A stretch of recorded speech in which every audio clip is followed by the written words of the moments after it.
welcome back to my YouTube channel. You know it's your girl Jojo Sam. If you have not subscribed to my channel as yet, please do subscribe. Remember to like, leave a comment down below, and click that bell to stay notified whenever Jojo Sam creates and uploads another video. Also be sure to head on over to my second channel.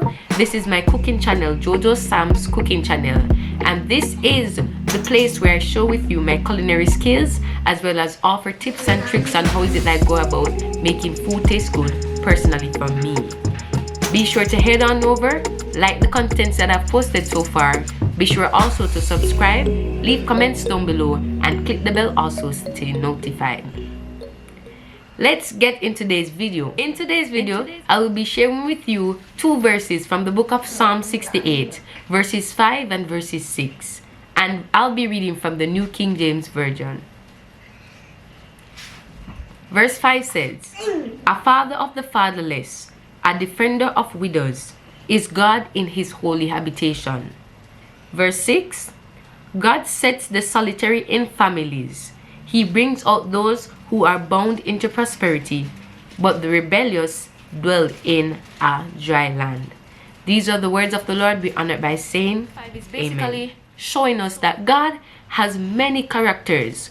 God will father you. He'll be a father to you. Even when you have no one to stand for you, God will defend you. Even when you have no one who is around you supporting you, he will be all that he needs to be to you. God is in his holy habitation. This is the place where God dwells from. This is the place where God comes from. You know, when we think of someone coming from a holy dwelling, it means that a place where he is so beautiful and pure and uncorruptible. So this is who Christ is. This is just a few of the character that he has. And this, when he comes to show any of his character, he comes from a holy place. It's easy for God to be all of this, you know. It's easy for God to portray good characters because this is the place that he hails from. This is the place where he comes from. So verse 6 says, God sets the solitary in families. So basically, based on my understanding, God is all powerful, you know, and God is such an amazing God. Even the people who seem like they're on their own, seem like they're going through the circumstance alone, and they feel as though they're just going what they're going through without anyone understanding them, God will allow these people to come into company of people who experience the same things that they go through. So they need not feel alone, like they're going through their struggles alone, or they need not feel like all of this is new, no one understands them. But God is so awesome and so beautiful and so mysterious in a good way that he will cause even the person who feels like they're alone going through what they're going through to come amongst other people or a company of people who actually are going through the same thing or who actually understands them. Because you know, so that is a place where we experience oneness, we have a common goal. God brings out those who are in bondage into prosperity. So a lot of times we're in bondage, but it's not that we have done anything wrong that God can't deliver, or even we may have done wrong that may have caused bondage to come upon us.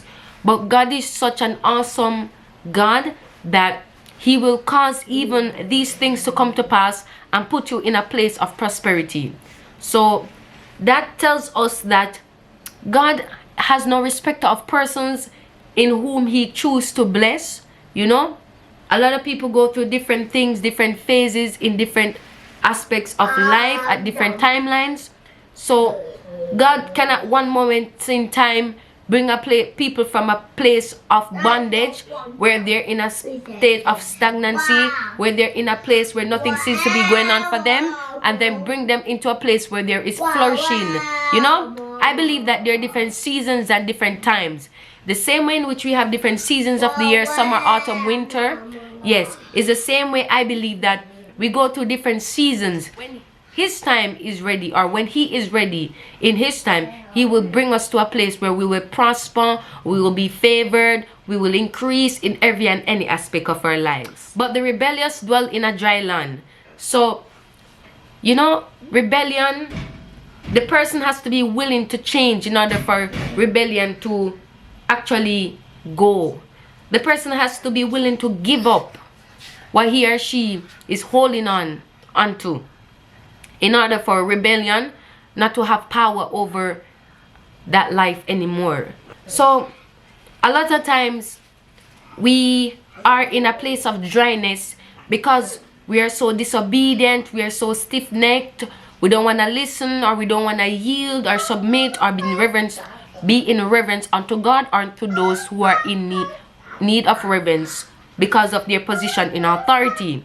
So when we rebel, when we are stiff-necked, when we're stubborn, when we're disobedient, when we're dishonorable and even disrespectful, it will cause us not to be at a place where we can see fruitfulness in our lives. You know, a lot of us, we're at a place where we are struggling time after time, and we're saying, God, we're praying, God, we've been fasting, we've been seeking you, but yet still we have not given ourselves wholly to him so that he can make us whole. Yet still we have just given him a part of our lives, but not our whole entire beings. But this is the place where we fall short of the glory of God, because God is not able to rule in our lives because we have not given our lives fully to him and we have not submitted ourselves to him. So therefore, because our flesh is fighting against our spirit and against the things of God, then it causes us to be unwilling to change. It causes us to be disobedient. It causes us to just be to easily take offense against everything that is said towards us that should cause us to live a life and correct our way of life and improve our living.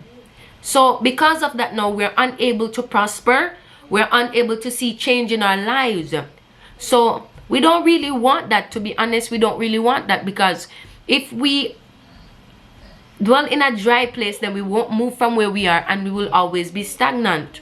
So let it be that if you may find yourself dishonoring those in authority, then let's kneel before the Lord and ask him to have mercy upon us.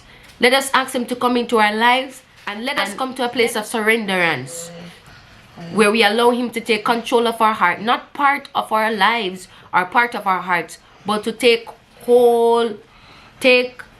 control of our lives, our entire lives, our whole entire lives. Come to the place that we make an effort to get rid of disobedience, get rid of stubbornness, get rid of disrespectfulness. Let us make an effort to change out all these things that would show characteristics of being rebellious, and then just seek to be more humble, seek to honor others that needs to be honored. And then while doing this, the Lord will see that we are making a conscious change as we meditate on his word. And I believe that he will take us out of bondage and bring us into prosperity, where we will no longer be in a dry land, but we'll begin to see the move of God in our lives. So we're not perfect. I for myself am not perfect. I was once in this place too, where I was dishonoring those who needed to be honored. And a lot of times I thought there was a lot of things that I could use to justify why I was always like this. But then as I realized that things were not moving, or things are not flowing as how I wanted to, and as I've been crying and waiting for the Lord, he gave me a word. He gave me a word to let me know that sometimes the blessing is there ready to be poured out upon us, but we're not at the place to receive because we're always opposing, or we're not spiritually mature where we know what we need to be doing. So let us get how I dealt with that. To be honest, it's all in my head now, but I have more power to control, because having meditating upon the word of God, I ask the Lord to let the word of God come in and change me. So every time when I am tempted to be rebellious, every time when I'm tempted to dishonor others, I find myself being reminded of what God says, and just being reminded that I can control my emotions, I can control the way how I respond, and I can choose how I respond so that things will not escalate or I will not end up sinning. So that's what I've been doing, and I learned how to gain control. So it's not easy, it comes with a lot of practice, but over time, if we really meditate on the word of God will begin to change us, because the word of God is power, and the word of God does work through us as believers, as we believe and meditate on his word. So be encouraged today. Know that God is a father to those that are fatherless, not necessarily being physically without a father, but God is a God who will stand for you, be with you, fight for you, and speak for you. And also God will allow you to move from bondage into a place of prosperity and flourish so much beyond your imagination. And another thing too, remember that if it is that you are portraying characteristics that shows rebellion, let it be that you understand that now is the time to change, for you no longer want to dwell in a dry land, but you want to be in a place of prosperity where you can be able to flourish and see the hand of the Lord move and do great and mighty works for you. Thank you so much for choosing to watch today's video. If you have not subscribed as mentioned before, please do subscribe, like, share, leave comment down below, and click that bell to stay notified whenever Jojo Sam creates and uploads another video. Until then, be blessed, stay safe. Jojo Sam loves and appreciates you always.